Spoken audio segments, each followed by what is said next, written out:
This is She Creates Business, a podcast for wedding pros.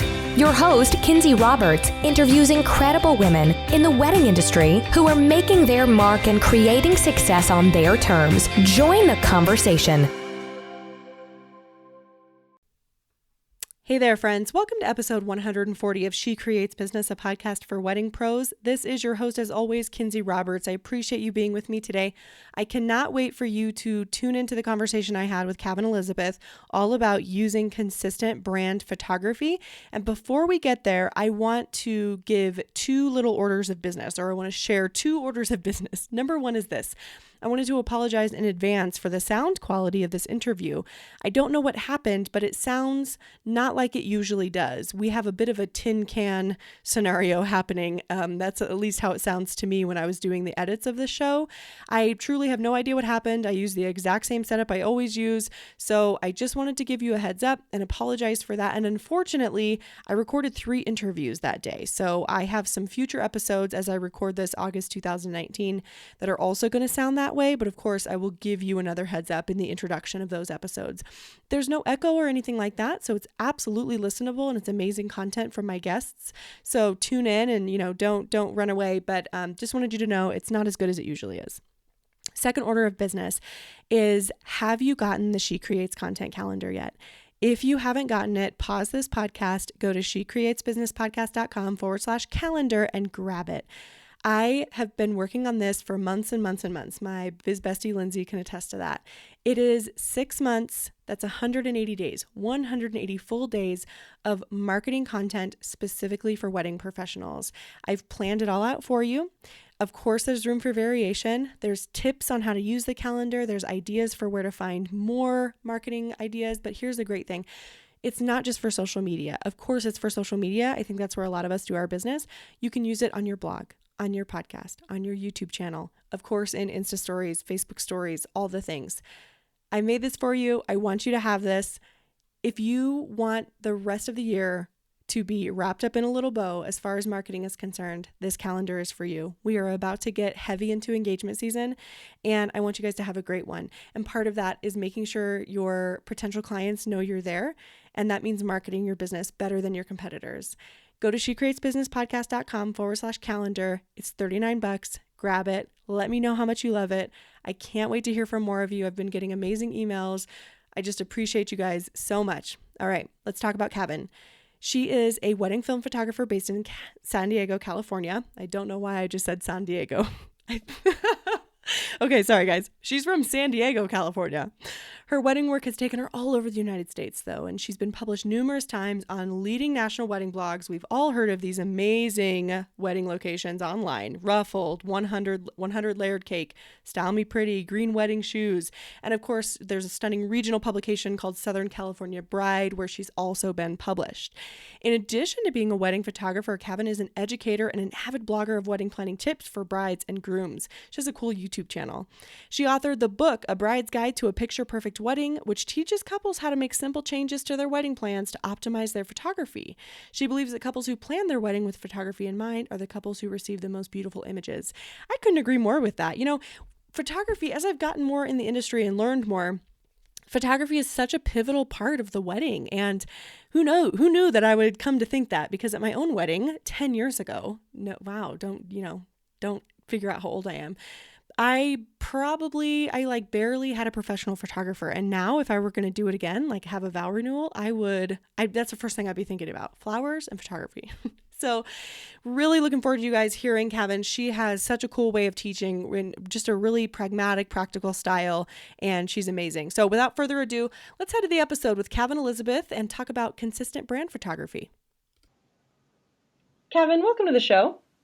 Thank you so much for having me. Thank you for being here. I was in my research for this episode because you and I don't really know each other that well, which is a little bit of a first for me. I usually know my guests in some capacity, one way or another, like maybe I've been following them or what have you. So this is exciting for me because you reached out and I was just obsessed. I had to get back to you right away. I said, yes, let's do it. And so I'm very much excited to have you on the show today to talk about ways we can up our photography game and how it it really does impact our wedding brand. Before we Yes. get there, though, I have given everyone that professional bio we all have at the top of the show, but I'd really love for you, in your own words, to share with us what you do in the industry and a little bit about yourself. Yeah, so I am a wedding photographer based in San Diego, but available worldwide.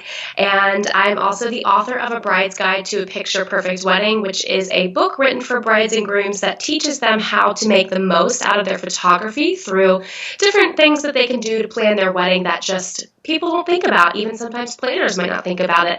And I also have a YouTube channel, which is sort of an extension of the book. It's for brides and grooms. And just really that's kind of my passion side project, is to help couples understand photography better and help them make the most out of their photographer's talent. Oh, that's exciting. And your book is available on Amazon? Yes, on Amazon, on Kindle, as well as print. When did you write that book? So I spent a couple years working on the book, and then it was finally published February of 2018. So it's been out for a little over a year now. And before that, I just spent time, writing it and editing it and putting it all together. So it was kind of a long process, and in the end, totally worth the time it took. Do you find yourself referring your couples to it that book with you? Or like, how do you promote it? Sorry, this is not what the episode is about, but I cannot help a good tangent. Tell me about it. How are you promoting this book? Yeah, so I will promote it on my YouTube channel, not all the time. Same with Instagram. I don't want to be constantly talking about it because it's sort of a turnoff, but I'll try to make sure to mention it every now and then, or, promoting it on things like podcasts, or, sending it to influencers occasionally. I haven't done that in a while because I feel like they're not always very responsive, but Sure. I pretty much just try to do it on my social media. That's worked the best for me. I've tried a couple of sponsored posts with wedding blogs, and honestly, I just don't really see that much of a return on investment from those. So my social media itself has really been the best platform for it. That's smart. I like that. It's fun. It sounds like you really dedicated yourself to it for a couple of years, and it was a Yes. real labor of love. So now you can see it in print and hold your own book. That's exciting. Yes, very exciting. It was a lot of hard work, and I don't think I would ever do it again, but I'm glad I did it, and it's something that's really nice to have, and I send a copy to every couple who books me, and it's really exciting for them to get that in the mail and kind of read along, and they're very excited to kind of implement the advice that I put in there, which is great for them, and it's great for me. And I imagine, I'm not psychic or anything, but I imagine that it's a real, what's the word I'm looking for? Now I just blanked it out, but it's a real, it's not, influencer is not the word, but credibility, duh. It's Yes. a real credibility builder to send a book you authored to your couples. Yes, it's really awesome to kind of have that. And, the book itself hasn't booked me a wedding, but it's certainly one of those things that establishes me as more of, and I hate to use the word expert, but more of an expert in the field, and somebody who, is set out to help couples and to educate them and to get rid of pain points for them, and understanding how, everything works and what they can do to contribute to the photos, because it's not always the photographer. Sometimes, if they don't give me a good room to get ready in and it's really dark and dungeony, there's only so much I can do. So little things that they can do to really improve the quality of their photos. That's exciting. Okay, well, I guess I'll have to have you back to talk about your book because I've taken up a lot of time with it. Sorry, everyone, even though I know you're as interested in this as I am. Okay, back to the task at hand. Tell me how long you've been a photographer. So I've probably been doing photography about, over 10 years now, maybe 13 years, kind of on and off. Yeah. But I've been full-time weddings for a little over 5 years now. Oh, that's fantastic. And you obviously love it. I can tell you're passionate about it. Yes, it's super fun. Although stressful at times, but fun when it's fun. Do you feel like, what's one of the biggest challenges you have as a photographer?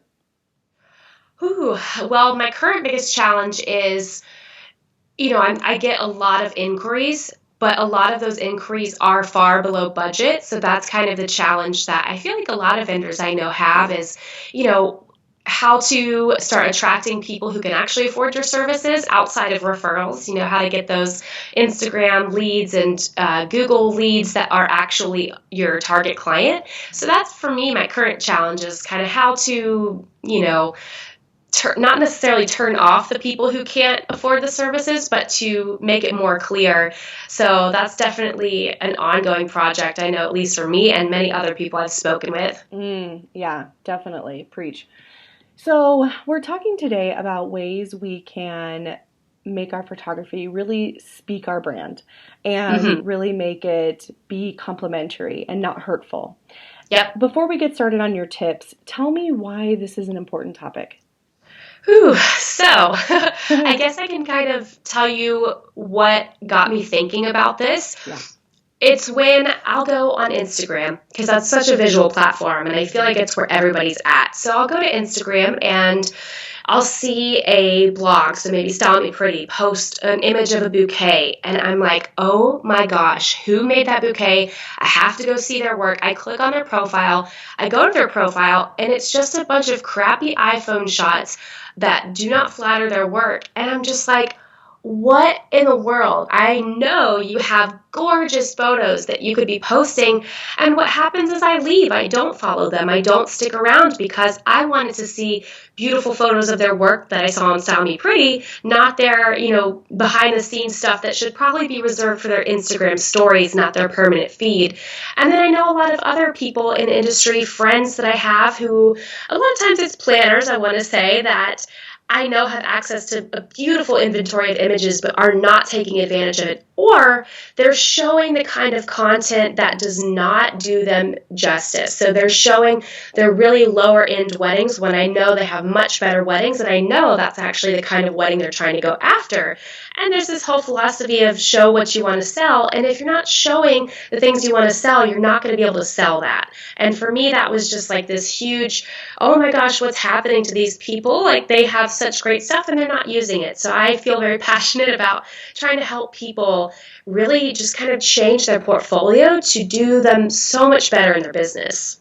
That's a really important distinction that you made, and I think it's so valuable, and I'm so glad you brought it up first, which is show what you want to sell. Yes. And so if you're listening now and you're thinking, well, gosh, just got started, or, I am a lower end market, and that is okay. My goodness, you guys, Please don't hear what we're not saying. That's totally fine, but still, you need to show what you want to sell. And this is good tips. Don't turn us off yet. These are great tips. Even if you're like, well, I'm not in a super high end market. I'm not either. At my wedding venue, we're not in, a luxury retail market or luxury wedding market. But, okay. I just wanted to make that distinction. These are still tips, because regardless of which market you are going after, what percentage of the market you're trying to cut, these are still important for you because it's about your brand and speaking that brand. Exactly. Okay. So for another example, if your thing is boho outdoor festival weddings, that is mainly what you should be posting. You should not be posting indoor glam ballroom traditional weddings. Like it goes either way, whether it's you're trying to target a higher price point or you're trying to target a specific style. You need to be showing that style consistently, because like for me, for example, church weddings are not my thing. I want to be outside. I don't want to be inside. I don't want to be standing around for an hour-long Catholic ceremony. Like, yes, they're beautiful, it's great, but it's just not for me. So you're never, ever, ever going to see me post something like that on my Instagram. You're going to see me posting outdoor ceremonies and things like that. So it's just all these little facets to think about. What do you want to do? What do you not want to do? Do not post photos of what you do not want to do, because that will attract more people wanting that, and you're going to be in this never-ending cycle of work that's not right for you but might be right for somebody else. That's right. Yes, send them along with open hands to the person that it is right for, because the couple's going to have a better experience. Exactly. I like this. Okay, let's get started. What's your first tip for us? How can we transform our photography? So first things first is you need to look through your feed and you need to start removing things that either performed very poorly or things that really just are very jarring. So perhaps if most of the photos you post are kind of light and airy, and then all of a sudden there's like these really dark images in there, that's a personal preference. For me, I think a consistency of visual aesthetic, even if you're a planner and you're getting photos from different photographers, I think it does look really appealing to people visiting your profile to have a more consistent style of imagery, even if it varies a little bit. But if you're posting like really dark, caramel, warm, moody photo, and then you're posting really light and bright photo, and then another one, and then you go back to moody. It's just kind of all over the place, and it doesn't look cohesive. I think cohesiveness is extremely important, not only in the visual aesthetic, but also in the content that you're posting. So I would say go through your feed now, curate, get rid of stuff that's not doing you well, get rid of stuff that you don't really want to be doing, and then get rid of stuff that just does not fit with the aesthetic that you're looking for when it comes to how the photo looks visually. Ooh, I like it. Just right out of the gate, start deleting stuff you don't like. Yes, and I want to say, I'm looking it up on my phone right now. There's an incredible app that I use to help me do this very quickly, and I think it was $1, maybe $2, completely worth it. It's called Cleaner, Cleaner, and it's an app that you use for your Instagram where you can delete multiple posts in one running. On the grid, it shows you the amount of likes, so if you usually get 150 to 200 likes per photo, but then you're scrolling through and you see one that got like 57 likes, that's honestly something I would take out, because I'm like, clearly it didn't do that well, so it's not going to attract people, so I want to remove it. So it's got all kinds of great features, but Cleaner is an app that I would recommend to make that an easy process that's not overwhelming for you. Okay, Cleaner. I'm going to put that app in the show notes, you guys, so that we all see it. All right, so we've gone through, we've deleted photos that we've, first we've thought about, okay, what is the visual aesthetic we want to be putting forward? What is it that we want to sell? So now we've gone through, we've deleted the photos on our grid that are not serving the aesthetic that we've chosen. What's our next step? So next, what you want to do is, clearly you've kind of already determined what kind of style you're going after. So now you need to draw photos from your archives, from the photographers whose photo style matches that, and you need to start collecting some of those photos, some of the better photos, and put them in a folder and get them ready to, on my advice, schedule them out in advance using an app, maybe something like Later. I know there's also Planoly, but something like that is really going to help you, whether you're wanting to post every day, 3 times a week, or 1 time a week. Scheduling it in advance is going to make sure that you are consistently posting, and you can kind of already see those apps give you a visual look at what your feed is going to look like with those photos scheduled. So you can drag and rearrange. You can say, oh, this one will look better over here. And you can kind of move things around. Or you could say, you know what, I put that one in and I liked it, but now that it's in the feed, I'm not so sure it works. So that's the next step that I would say, and really be picky about it. You should hopefully have a lot of images to pull from, so it's okay to be picky. What do you say to someone who is like, oh, I don't know about scheduling. I don't know if I have time for that. Tell us the benefits of using an Instagram scheduler. Oh my gosh, it ends up saving you so much time. So I use another app called Wunderlist, which is a to-do list app. It's really great. And on there, I have a recurring task that says schedule 2 weeks of Instagram posts. Now, you don't have to do that many in a row, but I have that on there. So I just sit down every 2 weeks and I schedule out 12 different posts over the next 2 weeks. And that process honestly probably takes me 30 minutes tops. And then I sit on my couch every night, and then my phone dings me. It says, oh, it's 8 p.m. It's time for you to post. I press a few buttons. It's posted. Boom, I'm done. So it really saves you time to schedule, because then you're not like, oh, I need to post. Let me go find a photo. What am I going to say? Okay, now here I'm typing everything out. It saves you so much more time, and it is so much more efficient to sit down and schedule in bulk, whether you're scheduling out 5 in bulk, 20 in bulk, or 50 in bulk. It's going to be a lifesaver, and it makes it feel way less overwhelming, and you're not going to be freaking out because you have nothing to post. It's already done for you. And when you are scheduling, I know some of you may be thinking, well, I really want to be genuine and authentic. And here's the thing, just because you use a scheduler doesn't mean that you are not being genuine in your caption. You mean it in that moment, and those are your thoughts. Your thoughts are just scheduled out, and it's okay for that to happen. You don't have to be in the moment on Instagram all the time. That doesn't equal genuine. That just means you're in the moment, quite literally. Yeah. Exactly, because I think that would be more genuine than you rushing to put out a post last minute, trying to figure out what to say and just throwing something out there. So I think it's definitely more genuine even to schedule in advance sometimes, because you're sitting down, you're not in a rush, you can really think about what you want to say, whether it's describing the work that you did that went into that photo, or describing the wedding, or just talking about something completely unrelated. So I think that's a great point that you brought up.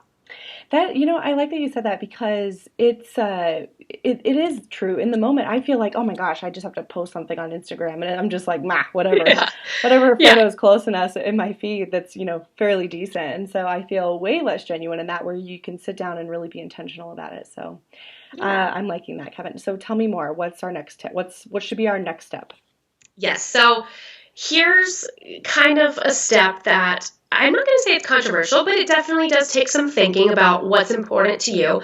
And this especially also applies to if you're wanting to get your work published on major blogs. And that's something for me that's very important. I try to get every single thing I shoot published if it's remotely publishable. And I know my vendors love that. And so when you're thinking, especially if you're a planner or venue, when you're thinking about the photographers that you normally work with, if there's a photographer you've been referring whose photos just aren't doing your work justice, maybe they're a little bit off, the compositions aren't great, or maybe the colors that they use in editing, maybe they use weird tones that don't represent the true colors of your work, that's something to keep in mind. And maybe, I hate to say it, even if you love that person, maybe don't refer them to at least the weddings that you know are going to really be great for your work, like those really great portfolio weddings. Maybe refer somebody who's going to photograph them better, who's also a good fit for your client, but you also have to think about yourself. It's going to be hard to grow if you have all these photos that are holding you back and not representing your work as beautifully as it should.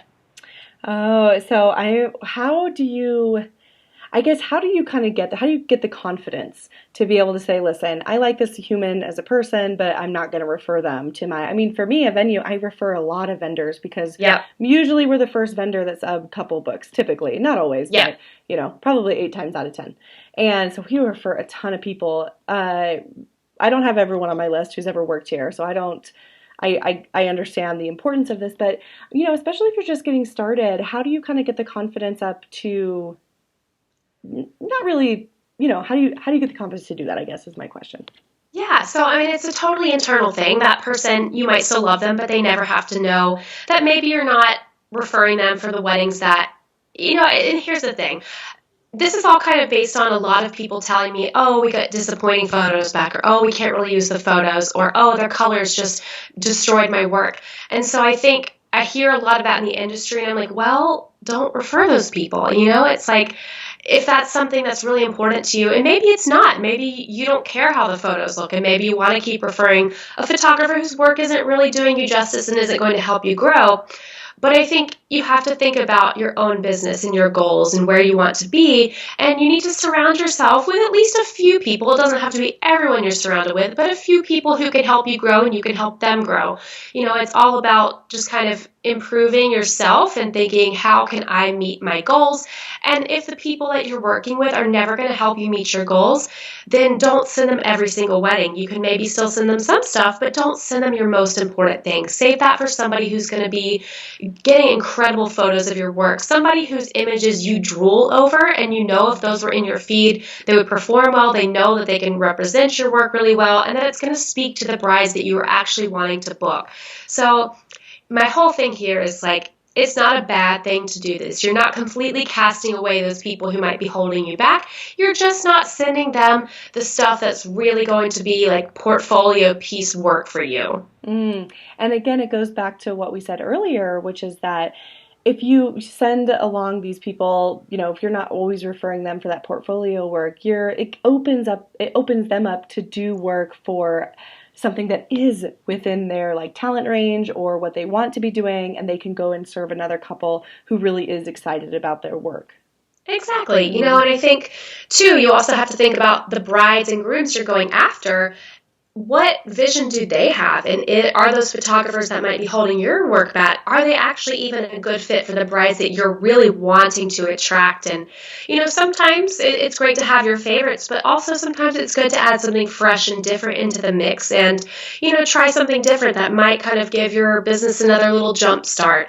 And I hate to say all this in the sense that I don't want anybody to think that this is very self-serving, but it is your business. It is the way that you make your money. And if you do want to really improve your work, and maybe you're already working with incredible photographers, and that's great. You can hold on to those people tightly. But if you're really not working with great photographers, it can make or break what you show. I have planners who tell me, the photos from this wedding are not going to be good. I actually didn't refer them, but it's like the wedding didn't happen if we don't have usable photos. It's like it never existed and we can't use it. It's like we never even did it. Mm-hmm. And I hear that time and time again, and it crushes me because I'm like, oh, I know if I shot it, like I would have made you so happy with it. But, sometimes brides go rogue and they choose like a family friend who honestly is like the worst person in the world to be shooting a wedding. And sometimes we have no control over that. But if your bride is looking to you for guidance and she's your ideal bride, then send the ideal photographer her way. That's going to make her really happy, and that's going to represent your work so, so beautifully. Maybe even get you published, get you some press, really get your name out there and elevate your brand. What would you say to the vendors who are listening who are 1, 2, 3 years in business and they haven't yet been able to work with a photographer that they would like to work with, though? They want to get there. They want to work with those amazing photographers. How can they start doing that? Do you have any tips for them? Yeah, so one thing would certainly be to maybe reach out to one of your dream photographers and ask them to do an editorial. I know for more established photographers, maybe people who've got tens of thousands of Instagram followers, they're charging $8,000 plus for weddings. They might be a little more picky on who they agree to do an editorial with. So my best tip is to already have a solid vision board in place and make sure that the photographer you're reaching out to, if they fit that style. So I've had people email me and say, hey, here's our mood board for a shoot. And it's this it's beautiful, but it's super boho and festival-y. And that is not at all my target bride. And I tell them hey, I love what you've put together, but unfortunately it's not really a good fit for my brand. I think this other photographer would do a much better job at capturing that vibe that you've got. Whereas I am, a little bit more fine art, a little bit more elegant and this and that. So I think, if somebody ever tells you that, just, don't be upset about it, because once you get to a certain point, you can't be spending those resources on something that's not going to be usable to you. So just do a little bit of due diligence and make sure that the photographer you're reaching out to has a style that's going to click with the mood board that you send over. And then hopefully you guys can get a shoot together, and then you can have great images and also start building a relationship with them. And then one more thing to add is I've actually had some planners I've never heard of in my life refer me a couple. And it makes me so honored because they're doing that, never having met me, just have seen my work and read my reviews and heard about me through my reputation. And that's another way to get in with them. Send them a wedding, that's a surefire way to start working with them. That's so many great tips there. I really like how you said to do your due diligence, have a mood board prepared, and make sure that it matches the style, stylistically and aesthetically for that photographer. And also, even if they say no, if this is kind of like your unicorn photographer, if they say no, don't give up, you guys. Go to the next one, go to the next one. There's a lot of photographers out there, a lot of people with similar styles, and you're going to get someone. Maybe it's just not the right time. It doesn't mean they don't want to work with you. They just might be crazy busy, and it's not about you, it's about their schedule. So go to the next one and keep trying. And definitely try over the winter as well when people are less busy. I've had people tell me no. I've had a couple people I've reached out to multiple times to do an editorial, and they've told me no every single time. And I'm like, all right, I'm going to quit asking. But, you just find your person. Try to find somebody on a similar level to you or a little bit above. But make sure that you're looking out for people who have a similar ideal client and style as you so that it's beneficial for both of you. And the same goes for if you're trying to submit a wedding or an editorial to a blog. You're not going to be submitting a traditional ballroom wedding to green wedding shoes. That's not a fit. You have to understand the styles of different places and send the right fit for those places, and the same goes if you're trying to submit a really moody festival wedding to Sally Pretty, chances are they probably aren't going to take it. So you have to look with your eyeballs and see what's going on and make sure that you're all on the same page. So true. I like this. What's your next tip for how we can really up-level our brand photography? So the next tip is going to really start to take place at your future events. So, for example, I have worked with some planners who are absolutely so detail-oriented. Every single chair is equally spaced and perfectly straight. And I've worked with some planners who, the silverware on the table is disheveled, the chairs aren't pushed in at equal distances, and sometimes I have time to straighten up after the planner and make their work look better, make my photo look better, but sometimes I don't. Sometimes I have 5 minutes and I just have to shoot it. So when you're working a wedding, make sure your work is how you want it shown. I have some planners who are so picky about it, and I mean that in the best way possible. And I appreciate their attention to detail because in the end, we get a better product. And they would not use a photo of a reception table with the chairs all askew. They're never going to show that. So it's those little detail things. Or if you're a florist, is there a gaping hole in your arrangement that's kind of an eyesore, but it's a really great angle of the place setting? Like, fill it in, like, review your work. I can't tell you how many times I've had to clean up after other vendors not doing a meticulous job on their work. And, there's honestly not much of an excuse for that at a certain level because your clients are paying you to do a beautiful job. And if you're kind of being sloppy with your work and not paying attention, that's kind of an issue. So I would say start paying more attention to your work. If you need more time, start setting up earlier. There's things you can do to help improve the way your work looks in person, and that's going to translate immediately in the photographs.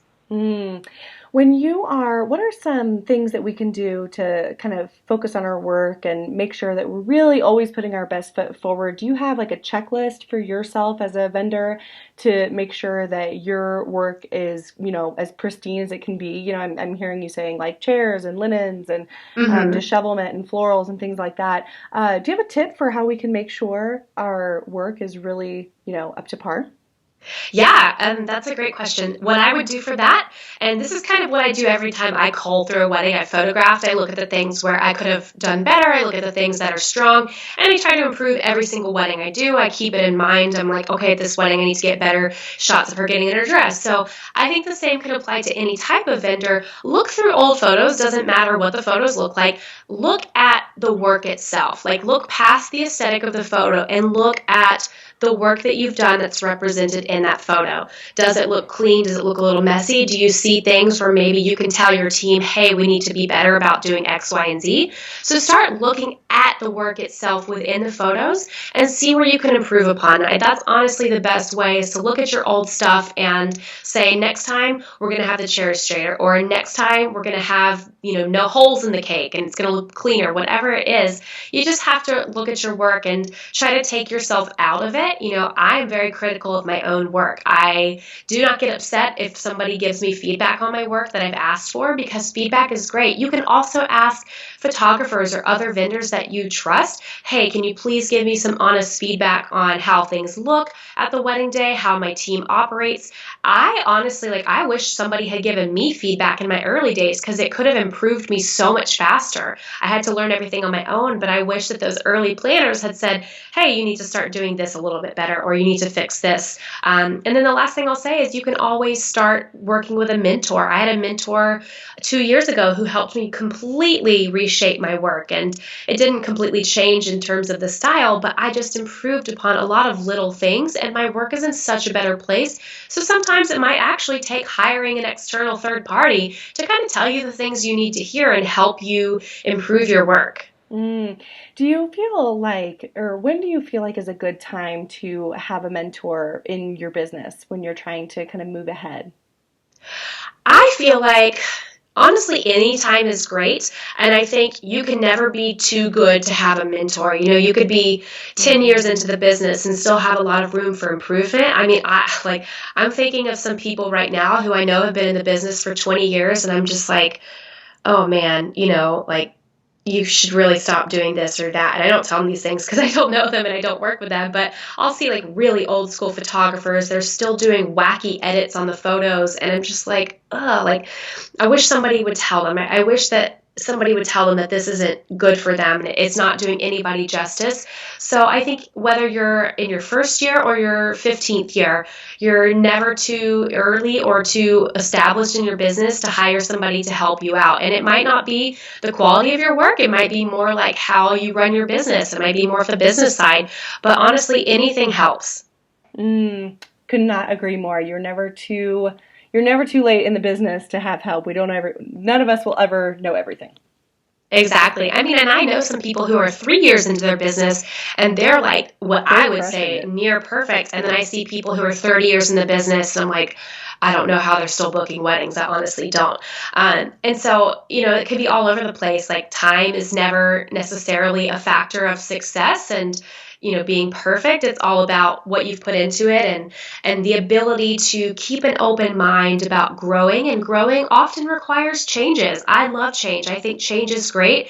We can never really improve without making changes. So embrace change, embrace new systems, embrace the fact that maybe you're not so good at one little thing. So maybe you need to start thinking, I need to be better about this. I need to think about this at the wedding. I need to do this a little bit differently. And let's see what happens when I do. That's right. Do you have any more tips for us about our brand photography? I don't know how many we've I've kind of covered my overall highlights is be consistent and have your feeds, at least your portfolio, your Instagram, be cohesive and understand that every wedding is different. And if you're not a photographer, you're pulling images from multiple photographers, but you can still curate a consistent and cohesive look, even with working with different styles of photography. But I would say, try to be cohesive in the sense that maybe you're only posting photos of brighter photographers instead of like bright and then occasionally moody. Maybe you save that for your Instagram stories so it doesn't throw off the cohesiveness of your feed. And then also just be mindful of what the quality of your work looks like in the actual photo itself and what you could do differently. I think, being aware of what needs work, whether it's the choice of photographer that you're using or it's your own work itself. And that's going to make a tremendous impact on your feed. And hopefully when you start making all these changes we've talked about today, you will see a different quality of bride that you're hoping for start reaching out to you.